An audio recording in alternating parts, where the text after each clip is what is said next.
I'm Joan Harris from Canine University, and I'm going to talk to you about preventing and breaking up dog fights. No matter how careful we are, occasionally a dog fight will occur. It is very important to have a plan in advance so you will know what to do if a fight happens, and most importantly, prevent injury. The areas in which a dog fight is most likely to happen are a play group or among suitemates at the adoption center or rescue and recovery center, the public areas of the adoption center, lobby, rooftop, play space, the clinic, the lobby, entrance, and sidewalk in front of the clinic, and rescue and recovery, office, entrances, and main kennel. Safety and minimizing injury should be the first concern. However, preventing the fight in the first place by recognizing body language, watching for inappropriate behavior, and stress signals is our first goal. Dogs may snarl, growl, and exhibit aggressive displays during interaction, but very quickly things can change. If these displays go on too long, especially if one dog appears stressed, immediately separate and redirect the play or their attention. This can be done with a loud clap, yell, or foot stomp. Terminate the plan or separate by giving the dog space if the noise or distraction methods do not work. While most fights that break out last less than a few seconds and you can interrupt them by simply yelling at the dogs, but if the fight continues, you must be prepared to physically separate them. Always check that you have things ready before initiating a play group. Helpful tools to have on hand are an air horn, a water source such as a water bowl or hose, citronella spray that you can clip right on your belt, a long stick, and a large opaque object such as a crate pan or garbage can lid.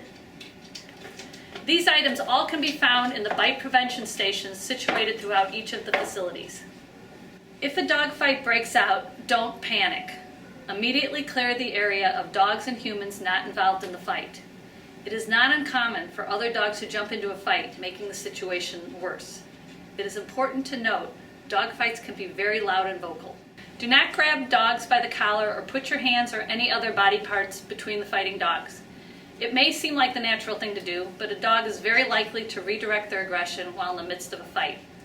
A sudden loud sound will often interrupt the fight. Clap, yell, "Hey!" or stomp your feet. Use an air horn if necessary and accessible. A blast from a water hose or bottle or dumping water on a dog's head may interrupt the fight. Always aim for the dog's noses with these tools.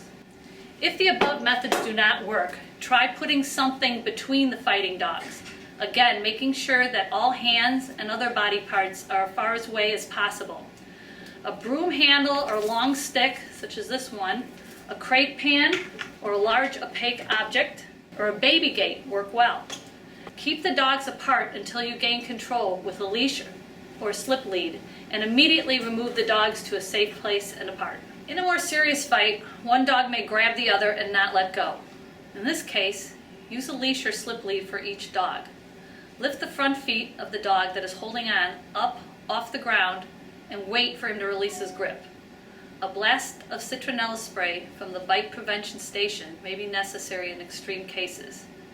Immediately separate the dogs by removing them to a safe place. After the fight stops, immediately separate dogs. Many times, the dogs will stay in a heightened state of agitation. If you are unsure of the dog's state, it may be advisable to use a rabies pole to handle the dog until he calms down. Do not stop to check for injuries on the dog at this time. Put the dog in an isolated area while you report the incident. At all times, remember that your safety is of paramount importance. Thank you for your time and be safe.